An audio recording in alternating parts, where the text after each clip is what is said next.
ಶ್ರೀ ರಾಘವೇಂದ್ರ ಸ್ವಾಮಿ ಚರಿತ್ರೆ ಮತ್ತು ಮಹಾತ್ಮೆಯ 19ನೇ ಅಧ್ಯಾಯ. ರಾಯರ ಅನುಗ್ರಹ 16. ಬಡವನೊಬ್ಬನು ತನಗೆ ಬಹಳ ಹಣ ಬೇಕೆಂದು ಮಂತ್ರಾಲಯಕ್ಕೆ ಬಂದು ಸೇವೆ ಮಾಡುತ್ತಿದ್ದನು. ಒಮ್ಮೆ ಸ್ವಪ್ನದಲ್ಲಿ ಬ್ರಾಹ್ಮಣನೊಬ್ಬನು ಕಾಣಿಸಿಕೊಂಡು, ನಾಳೆ ಗುಡಿಯ ಬಾಗಿಲು ತೆಗೆದ ತಕ್ಷಣ ನಿನ್ನೆದುರಿಗೆ ಕಂಡದ್ದನ್ನು ತೆಗೆದುಕೊಂಡು ಹೋಗು ಎಂದಂತಾಯಿತು.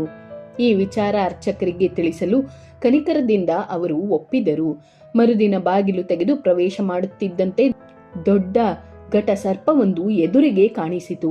ಅರ್ಚಕರು ಹಿಡಿ ಎಂದು ಹೇಳಿದರೂ ಭಯದಿಂದ ಬ್ರಾಹ್ಮಣನು ದೂರ ಸರಿದು ನಿಂತಿದ್ದನು. ಕೊನೆಗೆ ಅದು ಸರಿದು ಬಿಲವೊಂದನ್ನು ಹೊಕ್ಕಾಗ ಬ್ರಾಹ್ಮಣನು ಧೈರ್ಯ ಮಾಡಿ ಬಟ್ಟೆ ಹಾಕಿ ಬಾಲ ಹಿಡಿದನು. ಅಷ್ಟೇ, ಅವನ ಕೈಗೆ ಬಂಗಾರವಾಗಿ ಸಿಕ್ಕಿತು. ಅಂತೂ ಅವನ ಆನಂದಕ್ಕೆ ಪಾರವಿಲ್ಲವಾಯಿತು. ರಾಯರ ಅನುಗ್ರಹ 17. ಆಧುನಿಕತೆಯಿಂದ ಮೂಢನಾದ ನಾಸ್ತಿಕನೊಬ್ಬ ಗೆಳೆಯರ ಬಲವಂತಕ್ಕೆ ಕಟ್ಟು ಬಿದ್ದು ಮಂತ್ರಾಲಯಕ್ಕೆ ಬಂದು ಪಾದರಕ್ಷೆಯ ಸಹಿತವಾಗಿಯೇ ಮಹಾದ್ವಾರವನ್ನು ಪ್ರವೇಶಿಸಿದನು.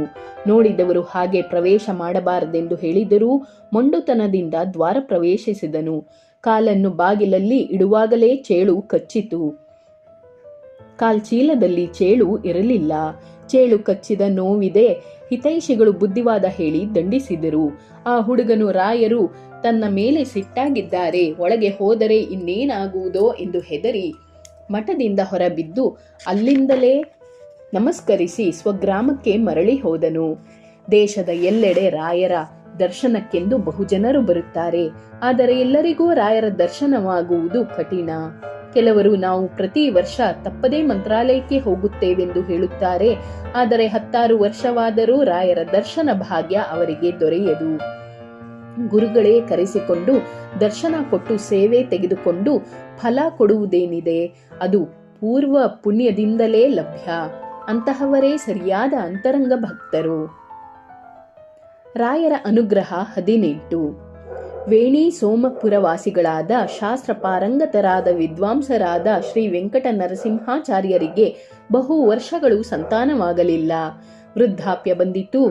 ವಂದ್ಯಾಸು ಪುತ್ರ ಪ್ರದಹ ಎಂದು ರಾಯರ ಸ್ತೋತ್ರದಲ್ಲಿ ಅಪ್ಪಣ್ಣಾಚಾರ್ಯರು ತಿಳಿಸಿದಂತೆ ರಾಯರ ಸಮಸ್ತ ಮಹಿಮೆಗಳನ್ನು ತಿಳಿದಿದ್ದ ಆಚಾರ್ಯರು ಸಂತಾನವನ್ನು ಅಪೇಕ್ಷಿಸಿ ಅನನ್ಯ ರೀತಿಯಿಂದ ಸೇವೆಯನ್ನು ಮಾಡಿದರು. ರಾಯರು ಪ್ರಸನ್ನರಾಗಿ ಕನಸಿನಲ್ಲಿ ಮಂತ್ರಾಕ್ಷತೆ ಇತ್ತು ಅನುಗ್ರಹಿಸಿದರು. ನಂತರ ಅವರಿಗೆ ಪುತ್ರ ಸಂತಾನವಾಯಿತು. ಮಗ ಮೇಧಾವಿ ಮಧ್ವಶಾಸ್ತ್ರದಲ್ಲಿ ವಿದ್ವಾಂಸರಾದರು. ಮುಂದೆ ಶ್ರೀ ಭುವನೇಂದ್ರ ತೀರ್ಥರಿಂದ ಯತಿ ದೀಕ್ಷೆ ಪಡೆದು ವ್ಯಾಸ ತತ್ವಜ್ಞ ತೀರ್ಥರೆಂದು ಪ್ರಖ್ಯಾತಿ ಪಡೆದರು. ರಾಯರ ಅನುಗ್ರಹ 18. ಕಲ್ಲೂರಿನ ಭೀಮಾಚಾರ್ಯರು ತಂದೆಯಿಂದ ವ್ಯಾಕರಣಾದಿಗಳನ್ನು ಕಲಿತು ತತ್ವಶಾಸ್ತ್ರವನ್ನು ಶ್ರೀ ವ್ಯಾಸ ತತ್ವಜ್ಞ ತೀರ್ಥರ ಬಳಿ ಅಧ್ಯಯನ ಮಾಡಿ ವಿಖ್ಯಾತರಾಗಿದ್ದರು. ವಿದ್ಯೆ ಇದ್ದಲ್ಲಿ ವಿನಯ ಇರಬೇಕು. ಆದರೆ ಆಚಾರ್ಯರು ಪೂರ್ವ ಜನ್ಮ ಸಂಸ್ಕಾರದಂತೆ ಸ್ವಲ್ಪ ಗರ್ವ ಹೊಂದಿದರು. ಊರೂರು ಅಲೆಯುತ್ತಾ ಹೋದಲ್ಲೆಲ್ಲ ತಮ್ಮ ಪಾಂಡಿತ್ಯದಿಂದ ಎಲ್ಲರನ್ನೂ ನಿರುತ್ತರನ್ನಾಗಿ ಮಾಡುತ್ತಿದ್ದರು. ಈ ಪದ್ಧತಿ ಸರಿಯಲ್ಲವೆಂದು ಶ್ರೀ ವ್ಯಾಸ ತತ್ವಜ್ಞ ತೀರ್ಥ ಗುರುಗಳು ಹೇಳಿದರೂ ಅವರು ತಿದ್ದಿಕೊಳ್ಳಲಿಲ್ಲ. ಒಂದು ಸಾರಿ ಭೀಮಾಚಾರ್ಯರು ಮಂತ್ರಾಲಯಕ್ಕೆ ಹೋದರು. ಅಲ್ಲಿ ಸುಧಾ ಪ್ರವಚನ ನಡೆದಿತ್ತು. ಅದನ್ನು ಆಲಿಸುತ್ತಾ ಪ್ರದಕ್ಷಿಣೆ ಹಾಕುತ್ತಿದ್ದ ಆಚಾರ್ಯರು ಸಿಟ್ಟಿನಿಂದ, ವಾಕ್ಯವನ್ನು ತಪ್ಪಾಗಿ ವಿವರಿಸುತ್ತಿದ್ದೀರಿ ಎಂದರು. ಅಯ್ಯ ಆಚಾರ್ಯರೇ, ಇದು ಪರಿಮಳಾಚಾರ್ಯರೇ ಹೇಳಿದ ಮಾತು ಎಂದು ಸುಧಾ ಪಾಠ ಹೇಳುತ್ತಿದ್ದ ಪಂಡಿತರು ಶಾಂತ ರೀತಿಯಿಂದ ಉತ್ತರಿಸಿದರು. ಪರಿಮಳಾಚಾರ್ಯರೇ ಹೇಳಿರುವರೆ, ಅವರೇ ಏಕೆ ತಪ್ಪು ಹೇಳಿರಬಾರದು ಎಂದು ಆಕ್ಷೇಪಿಸಿದ್ದು ಪಂಡಿತರಿಗೂ ಅಲ್ಲಿದ್ದ ಜನರಿಗೆ ತೀವ್ರ ಅಸಂತೋಷವಾಯಿತು. ರಾಯರ ಬಗ್ಗೆ ಕೆಟ್ಟದಾಗಿ ಹೇಳುವ ಅವರನ್ನು ನೋಡಿ ಪಂಡಿತರು, ಆಚಾರ್ಯರೇ, ತಾವು ಏನು ಬೇಕಾದರೂ ಅನ್ನಿ, ನಾವಂತೂ ರಾಯರಿಂದ 2 ಅಕ್ಷರ ಕಲಿತವರು. ಅವರು ಅಪ್ಪಣೆ ಕೊಡಿಸಿದ್ದನ್ನೇ ಹೇಳುತ್ತೇವೆ. ನಿಮಗೆ ಗುರುಗಳು ಒಳ್ಳೆಯದು ಮಾಡಲಿ ಎಂದು ಬೀಳ್ಕೊಟ್ಟರು. ಅಂದೇ ರಾಯರು ಗಾರಲದಿನ್ನಿಯ ಶಾನುಭೋಗರ ಕನಸಿನಲ್ಲಿ ಬಂದು, ನಾಳೆ ನಿಮ್ಮಲ್ಲಿಗೆ ಮಾಂಡವ್ಯ ಋಷಿಗಳು ಬರುತ್ತಾರೆ, ಆದರದಿಂದ ಸತ್ಕರಿಸಿ ಎಂದು ಅಪ್ಪಣೆ ಕೊಟ್ಟರು. ಅದರಂತೆ ಮರುದಿನ ಬಂದ ಆಚಾರ್ಯರನ್ನು ಚೆನ್ನಾಗಿ ಸತ್ಕರಿಸಿದರು. ಆಚಾರ್ಯರು ಹೊರಟು ನಿಂತಾಗ ಶಾನುಭೋಗರು ರಾಯರು ತಮಗೆ ಸ್ವಪ್ನದಲ್ಲಿ ಮಾಂಡವ್ಯ ಋಷಿಗಳು ಬರುತ್ತಾರೆಂದು ಅವರನ್ನು ಆದರದಿಂದ ಸತ್ಕರಿಸುವಂತೆ ರಾಯರು ಅಪ್ಪಣೆ ಕೊಡಿಸಿದ್ದನ್ನು ತಿಳಿಸಿದರು. ಆ ಮಾತನ್ನು ಕೇಳಿ ಭೂಮಿಗಿಳಿದ ಭೀಮಾಚಾರ್ಯರು ತಮ್ಮೂರಿನ ಕೆರೆಯ ದಂಡೆಯ ಮೇಲೆ ಮಲಗಿದವರು ಮೇಲಕ್ಕೇಳಲೇ ಇಲ್ಲ. ಪ್ರಾಣವೇನೋ ಹೋಯಿತು. ಆದರೆ ಗುರುರಾಜರ ನಿಂದನೆ ಮಾಡಿದ್ದಕ್ಕೆ ಬ್ರಹ್ಮರಾಕ್ಷಸತ್ವ ಬಂದು ಬಿಟ್ಟಿತು. ಆಗ ಗುರುಗಳಾದ ಶ್ರೀ ವ್ಯಾಸ ತತ್ವಜ್ಞರ ಬಳಿ ಹೋಗಿ ಬೇಡಿಕೊಂಡರು. ಶ್ರೀಗಳವರಾದರೋ, ರಾಯರೇ ನಿಮ್ಮನ್ನು ಕಾಪಾಡಬೇಕೆಂದು ರಾಯರ ಸ್ತೋತ್ರ ಪಠಿಸುತ್ತಾ ಮಂತ್ರೋದಕವನ್ನು ಬ್ರಹ್ಮರಾಕ್ಷಸನ ಮೇಲೆ ಪ್ರೋಕ್ಷಿಸಲು ಆ ಭೀಮಾಚಾರ್ಯರಿಗೆ ಸದ್ಗತಿಯಾಯಿತು. ರಾಯರ ಅನುಗ್ರಹ 19. ಪುಣೆಯಲ್ಲಿ CN ಭಾತಿ ಎಂಬ ವಕೀಲರಿದ್ದರು. ಅವರು ಶ್ರೀ ಮಠದ ಪರವಾಗಿ ವಕಾಲತ್ತು ಮಾಡುತ್ತಿದ್ದರು. ರಾಯರ ಅಂತರಂಗ ಭಕ್ತರಾಗಿದ್ದರು. ಅವರ ಮಗನಿಗೆ ನಿಮೋನಿಯಾ ಆಯಿತು. ಜ್ವರದ ತಾಪವು ಎಷ್ಟು ಇತ್ತಿತ್ತೆಂದರೆ ಆ ಹುಡುಗ ಚಡಪಡಿಸ ಹತ್ತಿದನು ಮತ್ತು ಹಾಸಿಗೆಗೆ ಅಂಟಿಕೊಂಡು ಬಿಟ್ಟನು. ಆಗ ಒಂದು ವಿಚಿತ್ರ ಘಟನೆ ನಡೆಯಿತು. ಅವನು ಮಲಗಿದ್ದ ಮಂಚದ ಎದುರಿನ ಗೋಡೆಗೆ ರಾಯರ ಭಾವಚಿತ್ರ ಹಾಕಿದ್ದರು. ಹುಡುಗನಾದರೂ ತದೇಕ ದೃಷ್ಟಿಯಿಂದ ಆ ಭಾವಚಿತ್ರವನ್ನು ನೋಡುತ್ತಿದ್ದನು. ನೋಡುತ್ತಿದ್ದಂತೆ ಆ ಭಾವಚಿತ್ರದೊಳಗಿಂದ ಶ್ರೀ ಗುರುರಾಜರು ಹೊರಬಂದು ಸೋಫಾದ ಮೇಲೆ ಕುಳಿತಂತಾಯಿತು. ಕೂಡಲೇ ಅವನು ಮಲಗಿದ ಕಡೆಯಿಂದಲೇ ಕೈ ಜೋಡಿಸಿ ವಂದಿಸಿದನು. ಚಿಂತಿಸಬೇಡ, ನಾಳೆ ಮಧ್ಯಾಹ್ನದೊಳಗೆ ಜ್ವರ ಇಳಿದು ಮೊದಲಿನಂತಾಗುವೆ ಎಂದು ಗುರುಗಳು ಹೇಳಿದಂತಾಯಿತು. ಸ್ವಲ್ಪ ಸಮಯದ ನಂತರ ತಂದೆ ವಕೀಲರು ಬಂದಾಗ ಈ ಸಂಗತಿಯನ್ನು ಮಗನು ತಿಳಿಸಿದನು. ಅವರಾದರೂ ಜ್ವರದ ತಾಪದಿಂದ ಮಗನು ಬಡಬಡಿಸುತ್ತಿರಬಹುದೆಂದು ಭಾವಿಸಿ ಅವನ ಮಾತಿನ ಕಡೆಗೆ ಲಕ್ಷ್ಯ ಕೊಡಲಿಲ್ಲ. ಆದರೆ ಮರುದಿನ ಜ್ವರದ ತಾಪ ಇಳಿದು ಮಗನು ಎದ್ದು ಕುಳಿತುಕೊಳ್ಳುವಂತಾದಾಗ ಅವರಿಗೆ ಅತೀವ ಆನಂದವಾಯಿತು. ಗುರುರಾಯರ ಕೃಪಾದೃಷ್ಟಿ ಬಿದ್ದ ಮೇಲೆ ತೊಂದರೆಗಳು ದೂರ ಹೋಗುವುದು ಅದೆಷ್ಟರದ್ದು. ರಾಯರ ಅನುಗ್ರಹ 20. ತಮಿಳುನಾಡಿನ ರಾಮನಾಡು ಜಿಲ್ಲೆಯ ಕೊಟ್ಟೆಯೂರು ಎಂಬಲ್ಲಿ ರಾಮನಾಥ ಚೆಟ್ಟಿಯಾರರೆಂಬ ಕೋಟ್ಯಾಧೀಶರಿದ್ದರು. ಅಷ್ಟೈಶ್ವರ್ಯವುಳ್ಳವರಿಗೆ ಅತೀವ ತೊಂದರೆ ಕೊಡುವ ಹೊಟ್ಟೆ ನೋವು ಪ್ರಾರಂಭವಾಯಿತು. ತಮ್ಮ ಗಂಟಿರುವ ವ್ಯಾಧಿಗಾಗಿ ಅವರು ನೀರಿನಂತೆ ಹಣ ಖರ್ಚು ಮಾಡಿದರು. ವ್ಯಾಧಿ ಗುಣವಾಗುವುದರ ಬದಲು ಹೆಚ್ಚುತ್ತಲೇ ಹೋಯಿತು. ಇದರಿಂದ ಅವರು ವಿಹ್ವಲರಾದರು. ವೈದ್ಯರು ಶಸ್ತ್ರಚಿಕಿತ್ಸೆಯ ವಿನಾ ವ್ಯಾಧಿ ನಯವಾಗದು ಎಂದು ಅಭಿಪ್ರಾಯಪಟ್ಟರು. ಶಸ್ತ್ರಚಿಕಿತ್ಸೆ ಎಂದೊಡನೆ ಗಾಬರಿಯಾಗಿ ತಾವು ಹೀಗೆ ನೋವು ಅನುಭವಿಸಿದರೂ ಚಿಂತೆಯಿಲ್ಲ, ಶಸ್ತ್ರಚಿಕಿತ್ಸೆ ಬೇಡವೆಂದರು. ನೋವು ಹೆಚ್ಚಾಗಿ ಹಾಸಿಗೆ ಹಿಡಿದರು. ಆಗ ಆಪ್ತ ಸ್ನೇಹಿತರೊಬ್ಬರು ಮಂತ್ರಾಲಯಕ್ಕೆ ಹೋಗಿ ಬಂದಿದ್ದರು.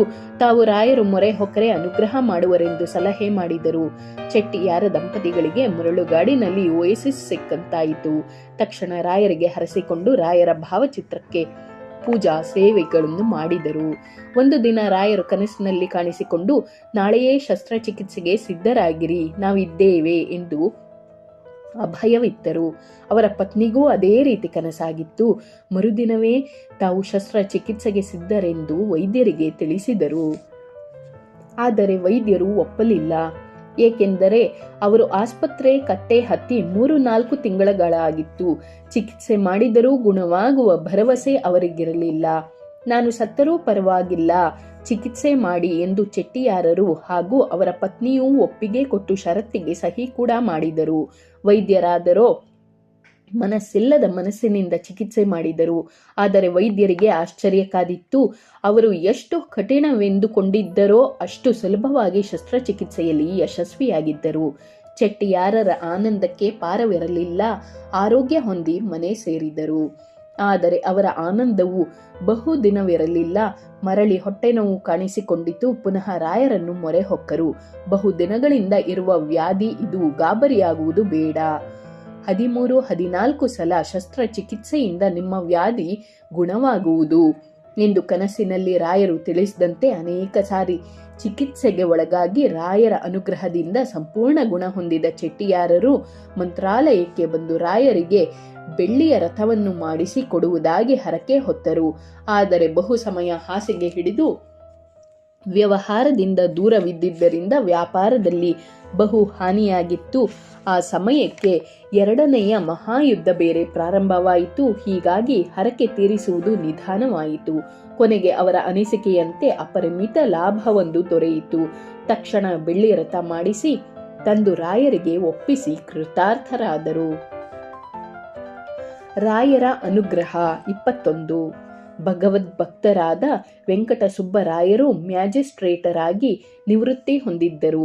ನಿನ್ನ ಅಣ್ಣನಿಗೆ ನಿಮ್ಮ ಸೋದರ ಮಾವನೇ ಮಾಟ ಮಾಡಿಸುತ್ತಾನೆ, 15 ದಿನದಲ್ಲಿ ನಾನೇ ವಾಸಿ ಮಾಡುತ್ತೇನೆ ಎಂದು ಯಾರೋ ಹೇಳಿ ಹೋದಂತೆ ಅವರ ಮಗಳಿಗೆ ಕನಸೊಂದು ಬಿತ್ತು. ಅವಳಿಗೆ ಕನಸು ಬಿದ್ದ 20 ದಿನದ ನಂತರ ಅಣ್ಣನಲ್ಲಿ ಬದಲಾವಣೆ ಕಾಣಿಸತೊಡಗಿತು. 1-2 ದಿನಗಳಲ್ಲಿಯೇ ಆತ ಹುಚ್ಚನಂತೆ ವರ್ತಿಸತೊಡಗಿದನು.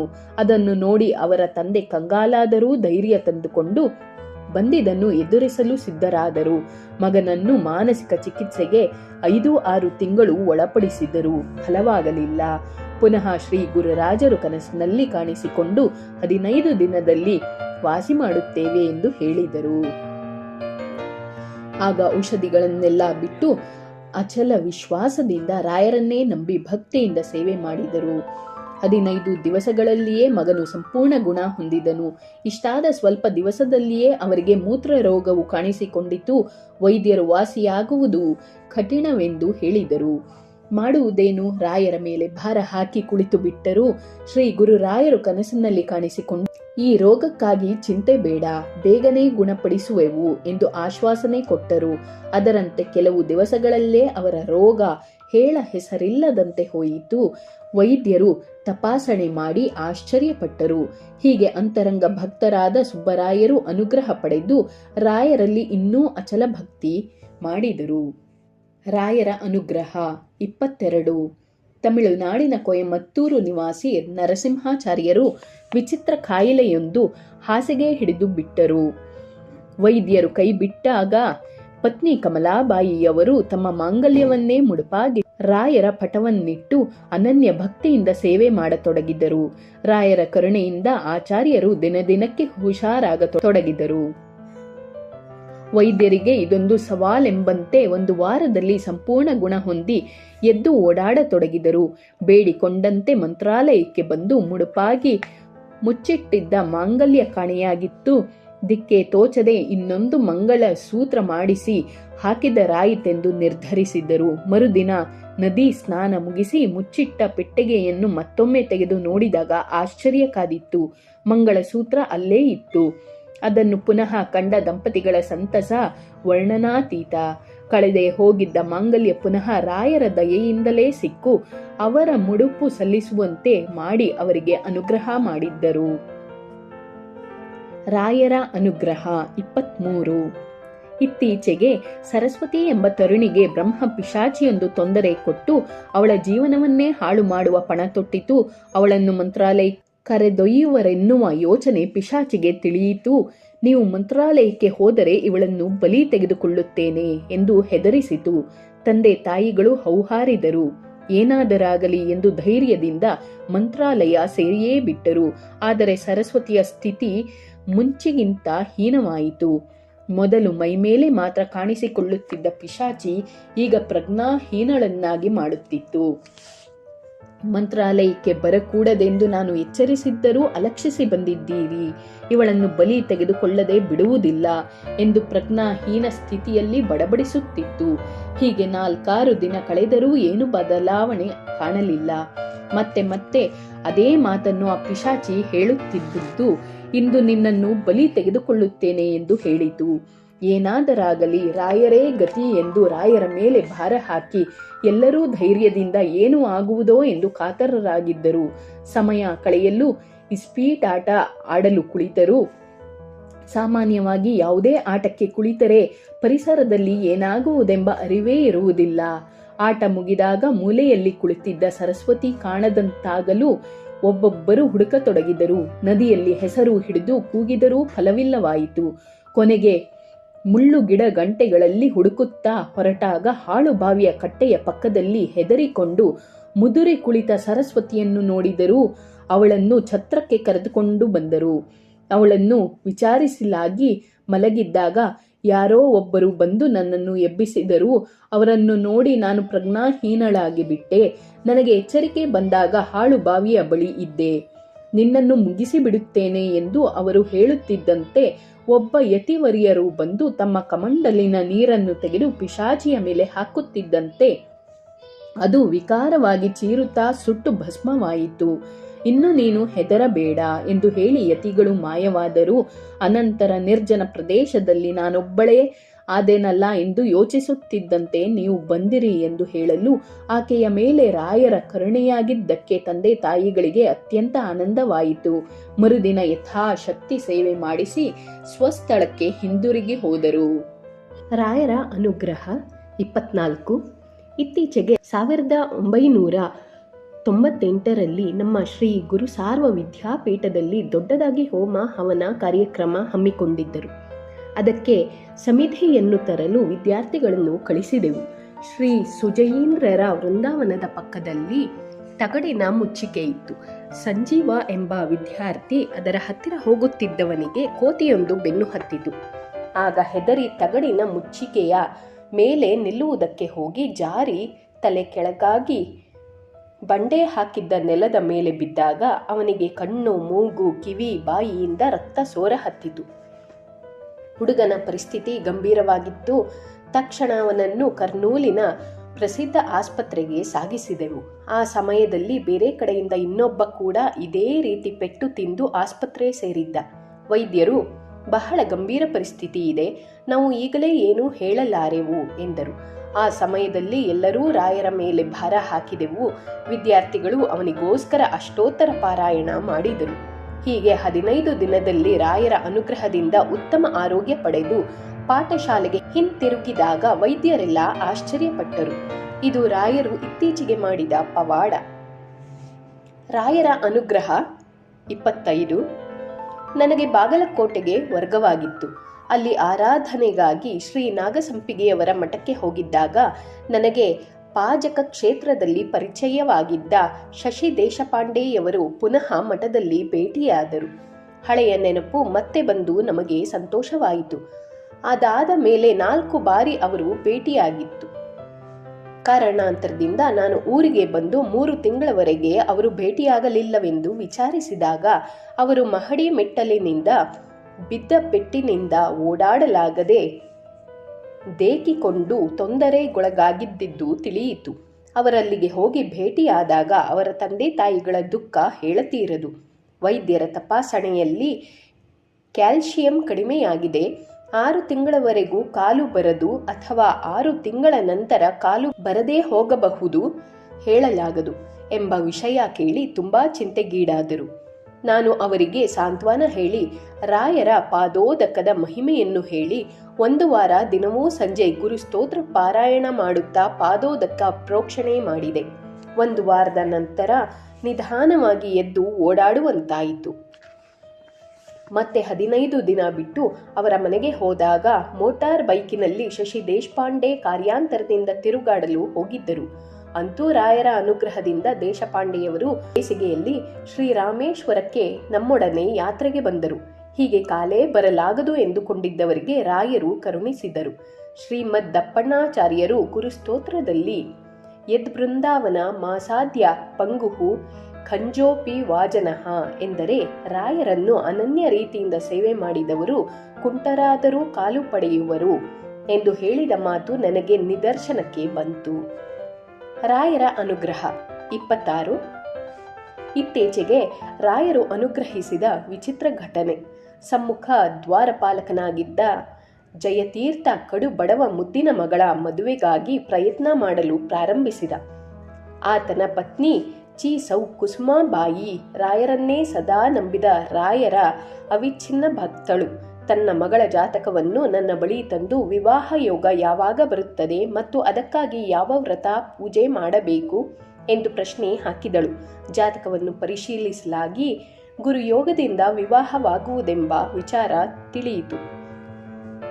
ಆಗ ರಾಯರ ಸೇವೆಯನ್ನು ಭಕ್ತಿಯಿಂದ 1 ಮಂಡಲ ಮಾಡಿದರೆ ರಾಯರ ಅನುಗ್ರಹವಾಗುತ್ತದೆ ಎಂದು ಹೇಳಿದೆ. ಆ ಜಯತೀರ್ಥನ ಅಣ್ಣ ತಮ್ಮಂದಿರಾದಿಯಾಗಿ ಮನೆಯವರೆಲ್ಲರೂ ರಾಯರ ಆಶ್ರಯದಲ್ಲೇ ಸದಾ ದಿನ ತಳ್ಳುವವರು. ತಿಳಿದೋ ತಿಳಿಯದೋ ಸದಾ ರಾಯರ ಮುಂದೆ ನಿಂತು ಸೇವಾ ಸೂತ್ರಗಳನ್ನು ನಿರ್ವಹಿಸುವವರು. ಹೀಗಿರುವಾಗ ಜಯತೀರ್ಥನ ಪತ್ನಿ ತಕ್ಷಣವೇ ಒಂದು ಶುಭ ಗುರುವಾರ ಸೇವಾ ಪ್ರಾರಂಭಿಸಿಯೇ ಬಿಟ್ಟಳು. 1 ಮಂಡಲ ಪರ್ಯಂತ 1 ಹೊತ್ತು ರಾಯರ ಪ್ರಸಾದವನ್ನು ಮಾತ್ರ ಸ್ವೀಕರಿಸುತ್ತಾ ಏಕಭುಕ್ತ ಭೂಶಯನದಿಂದ ಅವಿಚ್ಛಿನ್ನವಾಗಿ ರಾಯರನ್ನು ಭಕ್ತಿಯಿಂದ ಸೇವಿಸಿದಳು. ಆಕೆಯ ಸೇವೆ ರಾಯರಿಗೆ ಹಿಡಿಸಿತು. ಆಕೆಯ ಆರ್ತನಾದದ ಕರೆಗೆ ರಾಯರು ಓಗೊಟ್ಟರು. ಆಕೆಯ ಸೇವೆ ಮುಗಿಯುತ್ತಿದ್ದಂತೆ ಒಂದು ಬೆಳಗಿನ ಜಾವ ಪ್ರಸನ್ನ ಮುಖಮುದ್ರೆಯ ತೇಜಸ್ವಿ ಬ್ರಾಹ್ಮಣರೊಬ್ಬರು ಬಂದು ಫಲಮಂತ್ರಾಕ್ಷತೆಯನ್ನು ಇತ್ತಂತೆ ಸ್ವಪ್ನವಾಯಿತು. ಹೀಗಿರುತ್ತಿರಲು ಒಂದು ದಿನ ಹುಬ್ಬಳ್ಳಿಯಿಂದ ಬಂದ ದಂಪತಿಗಳು ಶ್ರೀ ಸುಜಯೀಂದ್ರ ಶ್ರೀಗಳವರನ್ನು ಕಂಡು, ಸ್ವಾಮಿ, ನಮ್ಮ ಕೆಲಸವಾದರೆ 10,000 ರೂಪಾಯಿ ಮುಡುಪು ಕೊಡುತ್ತೇವೆ ಎಂದು ರಾಯರಿಗೆ ಹರಸಿಕೊಂಡಿದ್ದೆವು. ಆದರೆ ಮೊನ್ನೆ ಕನಸಿನಲ್ಲಿ ರಾಯರು ಕಾಣಿಸಿಕೊಂಡು ಸಮ್ಮುಖ ದ್ವಾರಪಾಲಕನಾದ ಜಯತೀರ್ಥನ ಮಗಳಿಗೆ ವಿವಾಹದ ಸಲುವಾಗಿ 10,000 ರೂಪಾಯಿ ಕೊಡುವಂತೆ ತಿಳಿಸಿದ್ದಾರೆ ಎಂದು ಶ್ರೀಗಳವರ ಎದುರಿಗೆ 10,000 ರೂಪಾಯಿ ಇರಿಸಿದರು. ಅವಕ್ಕಾದ ಶ್ರೀಗಳವರು ಜಯತೀರ್ಥನನ್ನು ಕರೆಯಿಸಿ ವಿಚಾರಿಸಿದಾಗ ತಾವು ಮಗಳ ಮದುವೆಗಾಗಿ ಸೇವೆ ಮಾಡಿದ್ದನ್ನು, ಸ್ವಪ್ನದಲ್ಲಿ ರಾಯರು ಫಲಮಂತ್ರಾಕ್ಷತೆ ಅನುಗ್ರಹಿಸಿದ್ದನ್ನು ತಿಳಿಸಿದನು. ಆಗ ಹುಬ್ಬಳ್ಳಿ ದಂಪತಿಗಳು ಕೊಟ್ಟ ಹಣವನ್ನು ಅವನಿಗೆ ಅನುಗ್ರಹಿಸಿದ್ದಲ್ಲದೆ, ನಿನಗೆ ರಾಯರು ಅನುಗ್ರಹಿಸಿದ್ದಾರೆ, ನಮ್ಮದೂ ಆಶೀರ್ವಾದ ಇರಲಿ ಎಂದು ಹೇಳಿ ಉಚಿತವಾಗಿ ಕಲ್ಯಾಣ ಮಂಟಪ ಮತ್ತು ಶ್ರೀಮಠದ ಉಗ್ರಾಣದಿಂದ ಮದುವೆಗೆ ಬೇಕಾದ ಸಮಸ್ತ ವಸ್ತುಗಳನ್ನು ಕೊಡಿಸಿದರು. ಮತ್ತು ರಾಯರ ಅನುಗ್ರಹವಾದ ಅವರಿಗೆ ನಾನು ತಾನು ಎಂದು ಅನೇಕರು ಕಾಣಿಕೆಗಳನ್ನು ತಂದಿದ್ದರು. ಒಟ್ಟಿನಲ್ಲಿ ಅನೇಕರು ಕೊಟ್ಟ ದಾನ ದತ್ತಿಗಳು 70,000ಕ್ಕೂ ಮಿಕ್ಕಿ ಮಗಳ ಮದುವೆ ನಿಶ್ಚಿಂತೆಯಾಗಿ ಮಾಡಿದನು. ಹೀಗೆ ಸಾಮಾನ್ಯನಾದ ನನ್ನ ಮೇಲೆ ರಾಯರು ಎಷ್ಟು ಅನುಗ್ರಹ ಮಾಡಿದರೆಂದು ಆತನ ಕೃತಜ್ಞತಾ ಭಾವ ನಿಜವಾಗಿಯೂ ದಿಗ್ಮೂಢನನ್ನಾಗಿ ಮಾಡಿತ್ತು. ಇದು ಇತ್ತೀಚೆಗೆ 2001ನೇ ಇಸ್ವಿಯಲ್ಲಿ ನಡೆದಿದ್ದು. ಇದಲ್ಲವೇ ರಾಯರನ್ನು ನಂಬಿದವರಿಗೆ ಆಗುವ ಅನುಗ್ರಹ. ರಾಯರ ಅನುಗ್ರಹ 27.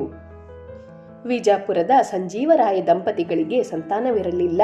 ಅನೇಕ ಕಡೆ ವೈದ್ಯರಿಂದ ತಪಾಸಣೆ ಮಾಡಿ ಔಷಧಿ ಪಥ್ಯಗಳನ್ನು ಮಾಡಿದ್ದರೂ ಫಲಶೂನ್ಯವಾಗಿತ್ತು. ಆಗ ರಾಯರ ಭಕ್ತರೊಬ್ಬರು ಸೇವೆ ಮಾಡುವಂತೆ ಇವರಿಗೆ ತಿಳಿಸಿದರು. 2005ರ ಆಗಸ್ಟ್ನಲ್ಲಿ ಮಂತ್ರಾಲಯಕ್ಕೆ ಬಂದ ದಂಪತಿಗಳು ಒಂದು ವಾರ ಅವಿಚ್ಛಿನ್ನವಾಗಿ ಕಠಿಣವಾಗಿ ಸೇವೆ ಮಾಡಿದರೂ ಕೊನೆಯ ದಿನ ಬ್ರಾಹ್ಮಿ ಮುಹೂರ್ತದಲ್ಲಿ ಬ್ರಾಹ್ಮಣರೊಬ್ಬರು ಸ್ವಪ್ನದಲ್ಲಿ ಕಾಣಿಸಿಕೊಂಡು ಫಲಮಂತ್ರಾಕ್ಷತೆ ಅನುಗ್ರಹಿಸಿದರು. ಅದಾಗಿ ವರ್ಷದೊಳಗೆ ರಾಯರ ಅನುಗ್ರಹದಿಂದ ಸಂಜೀವರಾಯನ ಪತ್ನಿ ಹೆಣ್ಣು ಕೂಸಿಗೆ ಜನ್ಮವಿತ್ತಳು. ರಾಯರ ಅನುಗ್ರಹ 28. ಬಡವನಾದ ಭಕ್ತನೊಬ್ಬ ಅತಿ ಸಾಲಭಾರದಿಂದ ನೊಂದು ಆತ್ಮಹತ್ಯೆಗೆ ಶರಣಾಗುವ ಪರಿಸ್ಥಿತಿಗೆ ಬಂದಿದ್ದ. ಆದರೆ ಆತನ ಪಾಲಿಗೆ ಕಲ್ಪವೃಕ್ಷದಂತೆ ರಾಯರ ಭಕ್ತರೊಬ್ಬರು ನೆರವಾದರು ಮತ್ತು ನೀನು ರಾಯರ ಸೇವೆ ಮಾಡು, ಅನುಗ್ರಹವಾಗುವುದು ಎಂದು ಸಲಹೆ ಮಾಡಿದರು. ಅವನು ಕೊನೆಯ ಪ್ರಯತ್ನವಾಗಿ ಸೇವೆ ಮಾಡುತ್ತೇನೆ, ಅನುಗ್ರಹವಾಗದಿದ್ದರೆ ತುಂಗಭದ್ರೆಯೇ ಗತಿ ಎಂದು ನಿಶ್ಚಯಿಸಿ ಏಕಮನಸ್ಸಿನಿಂದ 3 ದಿನ ರಾಯರ ಸೇವೆ ಮಾಡಿದನು. ಕೊನೆಯ ದಿನ ಸ್ವಪ್ನದಲ್ಲಿ 12 ನಾಮಗಳನ್ನು ಹಚ್ಚಿ ಅಂಗಾರ ಅಕ್ಷತೆಗಳಿಂದ ಅಲಂಕರಿಸಿಕೊಂಡ ಬ್ರಾಹ್ಮಣರೊಬ್ಬರು ಕಾಣಿಸಿಕೊಂಡು, ನಿನ್ನ ಹೊಲವನ್ನು ತೋಡಯ್ಯ, ನಿನ್ನ ಕಷ್ಟವೆಲ್ಲ ತೀರುವುದು ಎಂದು ಮಂತ್ರಾಕ್ಷತೆ ಇತ್ತು ಆಶೀರ್ವಾದ ಮಾಡಿದರು. ಅದರಂತೆ ಆತನು ತನ್ನ ಹೊಲವನ್ನು ಅಗೆಸಿ ನೋಡಿದಾಗ ಉತ್ತಮವಾದ ಗ್ರಾನೈಟ್ ಶಿಲೆ ಹೊಮ್ಮಿತು. ಇನ್ನು ಕೇಳುವುದೇನು, ಆ ಭಕ್ತನ ಕಷ್ಟಗಳೆಲ್ಲ ತೀರಿದವು, ಎಣಿಸಲಾರದಷ್ಟು ಹಣ ಬೀಳತೊಡಗಿತು. ಅನುಗ್ರಹಿಸಿದ ರಾಯರ ಗುಡಿಗೆ ಸುತ್ತಲೂ ಗ್ರಾನೈಟ್ ಕವಚವನ್ನು ಭಕ್ತಿಯಿಂದ ನಿರ್ಮಿಸಿ ಅರ್ಪಿಸಿದನು. ರಾಯರ ಅನುಗ್ರಹ 29. ಈಗಿನ ಪೀಠಾಧಿಪರಾದ ಶ್ರೀ ಸುಷಮೀಂದ್ರ ತೀರ್ಥರು ಸಂಚಾರ ಮಾಡಿದಷ್ಟು ಅವರ ಗುರುಗಳು ಮಾಡಲಿಲ್ಲ. ವಯೋಧರ್ಮವೋ ಸಂಚಾರದ ಮಹತ್ವವೋ ಅಂತೂ ಶ್ರೀಗಳವರಿಗೆ ಅತಿಯಾದ ಆಲಸ್ಯವಾಯಿತು. 2006 ಜೂನ್ನಲ್ಲಿ ನಿಶ್ಚೇಷ್ಟಿತರಾಗಿ ಶಯ್ಯೆಯಲ್ಲಿ ಮಲಗಿಬಿಟ್ಟರು. ತಕ್ಷಣ ಅವರನ್ನು ರಾಯಚೂರಿನ ಆಸ್ಪತ್ರೆಗೆ ICUನಲ್ಲಿ ಸದಾ ವೈದ್ಯರ ನಿಗಾದಲ್ಲಿರಿಸಿದರು. ಪ್ರಯೋಜನವಾಗಲಿಲ್ಲ. ಪರಂಪರೆಯಿಂದ ಬಂದ ಸಂಸ್ಥಾನ ಕಾರ್ಯಗಳಿಗೆ ಕೊರತೆಯಾಗಬಾರದೆಂದು ಉತ್ತರಾಧಿಕಾರಿಯನ್ನು ನಿಯಮಿಸಿ ಶ್ರೀ ಸುಯತೀಂದ್ರ ತೀರ್ಥರೆಂದು ನಾಮಕರಣ ಮಾಡಿದರು. ಆದರೂ ಅವರ ಪರಿಸ್ಥಿತಿ ಶೋಚನೀಯವಾಗಿಯೇ ಇತ್ತು. ರಾಯಚೂರಿನ ವೈದ್ಯರುಗಳು ಹೈದರಾಬಾದಿಗೆ ಕರೆದೊಯ್ಯುವಂತೆ ಸಲಹೆ ಮಾಡಿದರು. ಮಂತ್ರಾಲಯದಲ್ಲಿ ವಿದ್ಯಾರ್ಥಿಗಳು ಭಕ್ತಿಯಿಂದ ರಾಯರ ಅಷ್ಟೋತ್ತರ ಮಾಡಿದರು ಮತ್ತು ಧನ್ವಂತರಿ ಜಪ ಹೋಮಾದಿಗಳನ್ನು ಮಾಡಿದರು. ಅಂತೂ ಶ್ರೀಗಳವರು ರಾಯರ ಅನುಗ್ರಹದಿಂದ ಪುನಃ ಆರೋಗ್ಯವನ್ನು ಪಡೆದು ಮತ್ತೆ ಶ್ರೀ ಮೂಲ ರಾಮಚಂದ್ರನ ಸೇವೆ ಮಾಡುವಂತಾದರು. ಇದು ತಮ್ಮನ್ನು ನಂಬಿದವರಿಗೆ ರಾಯರು ಮಾಡಿದ ಅನುಗ್ರಹ. ರಾಯರ ಅನುಗ್ರಹ 30. ಮಂತ್ರಾಲಯದಲ್ಲಿ ಮೂಲ ಅರ್ಚಕರಿಗೆ ಅಶುದ್ಧಿ ಇತ್ಯಾದಿಗಳಿಂದ ಪೂಜಿಸುವುದಕ್ಕೆ ಅನಾನುಕೂಲವಾದಾಗ ಪುರಾಣಿಕ ಮನೆತನದವರು ಪೂಜಾದಿ ಕಾರ್ಯಗಳನ್ನು ನಿರ್ವಹಿಸುವರು. ಪುರಾಣಿಕ ಮನೆತನದ ಶ್ರೀ ಪುರಾಣಿಕ ಪ್ರಹ್ಲಾದಾಚಾರ್ಯರು ಇದ್ದಕ್ಕಿದ್ದಂತೆ ದೈವಾಧೀನರಾದರು. ಅವರ ಸುಪುತ್ರ ಶ್ರೀ ಸುಬ್ರಹ್ಮಣ್ಯಾಚಾರ್ಯರು ಹೌಹಾರಿದರು. ಮನೆಯಲ್ಲಿ ಬೆಳೆದು ನಿಂತ ಇಬ್ಬರು ತಂಗಿಯರ ವಿವಾಹವಾಗಬೇಕು. ತಂದೆ ಬೇರೆ ದೈವಾಧೀನರಾದರು. ಏನು ಮಾಡುವುದೆಂದು ಚಿಂತಾಕ್ರಾಂತರಾದರು. ಪರ್ಯಾಯ ಪೂಜೆಗಾಗಿ ಶ್ರಾವಣದಲ್ಲಿ ಶ್ರೀ ಸುಬ್ರಹ್ಮಣ್ಯಾಚಾರ್ಯರಿಗೆ ರಾಯರನ್ನು ಮುಟ್ಟಲು ಶ್ರೀಗಳವರ ಅಪ್ಪಣೆಯಾಯಿತು. ಭಕ್ತಿಯಿಂದ 3 ದಿನ ರಾಯರ ಪೂಜೆಯನ್ನು ಮಾಡುತ್ತಿದ್ದಂತೆ ವರಸಾಮ್ಯ ಬಂದು ಇಬ್ಬರು ತಂಗಿಯರಿಗೂ ವಿವಾಹ ನಿಶ್ಚಯವಾಯಿತು. ರಾಯರು ಮಾಡಿದ ಅನುಗ್ರಹಕ್ಕೆ ಬೆರಗಾದರೂ ಸುಬ್ರಹ್ಮಣ್ಯಾಚಾರ್ಯರು. 2 ತಿಂಗಳು ಕಳೆಯಿತು. ಆದರೆ ಇದ್ದಕ್ಕಿದ್ದಂತೆ ಆಚಾರ್ಯರಿಗೆ ಗಂಟಲು ನೋವು ಕಾಣಿಸಿಕೊಂಡು ಕುತ್ತಿಗೆಯ ಮೇಲೆ ಗಂಟೊಂದು ಉದ್ಭವವಾಯಿತು. ದಿನ ದಿನ ಆಚಾರ್ಯರು ಕ್ಷೀಣಿಸತೊಡಗಿದರು.